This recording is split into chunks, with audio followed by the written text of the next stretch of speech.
How do we best deal with the lesbian, gay, bisexual, and transgender issues that we're facing in the church and in the community? Well, first of all, we have to treat people with love and respect no matter who they are. We can't feel threatened by people of a homosexual lifestyle.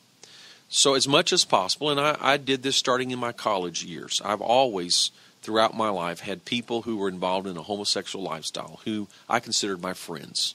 They knew what I believed, but I did not shun them. I did not treat them any differently than anybody else. I would have coffee with someone who was homosexual or lesbian. I would just treat them as a normal coworker or neighbor or friend or whatever they were.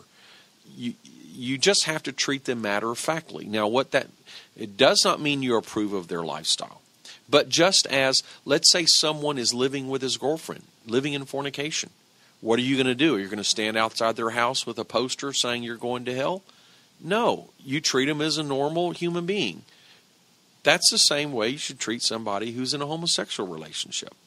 So I think that's the first thing, is to calm down and just treat people as people. We respect their human rights. We respect their right to vote. We respect their citizenship. We respect them as individuals. They can be a wonderful person in a lot of ways. They can be highly moral in their thinking about a lot of things. But they're just wrong in this area, and they're a sinner.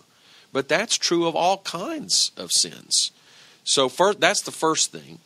At the same time, we have to be clear that we believe the homosexual lifestyle is sin. And as appropriate, we will teach on that. We'll preach on that. But again, not single it out. I think the way we approach it is so important.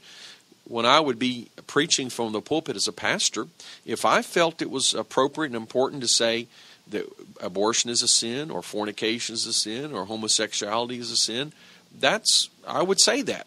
But it would be in the context of God has a better plan for your life. Because I have to realize that in my audience are people who are participating in those sins, or who have family and friends that they love who are participating in those sins. So I can't just offer a message of condemnation. Jesus himself said, I did not come to condemn the world.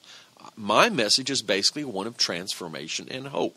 So we're not compromising, but we offer a positive message that God has a better plan for you. I think that's the best way to deal with the issue from a pulpit standpoint or from a church standpoint. And I would make a couple of comments. We have to avoid a spirit of suspicion. And also, we cannot buy into the false worldly concept of homosexuality as your identity. So, here's what I think. If you commit homosexual acts, that's a sin. But if you refrain from homosexual acts, you're not committing sin. So the first step for someone who's struggling with that kind of lifestyle is stop committing those acts and stop engaging in those fantasies or in that kind of pornography.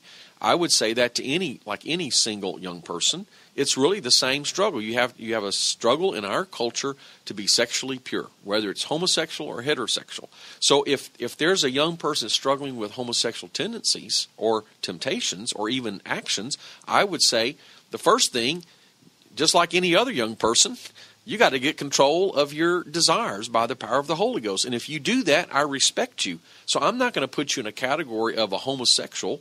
If you stop committing those acts and stop allowing yourself to indulge in those things, then I'm going to commend you. That's the starting point. So we can't put them in this strange category and beat them up for an identity. The world would try to say that's your identity. You can't do anything about it. I think the church perspective should be that's a wrongful act. So let's stop the wrongful acts that displease God, and then we can work on everything else from there.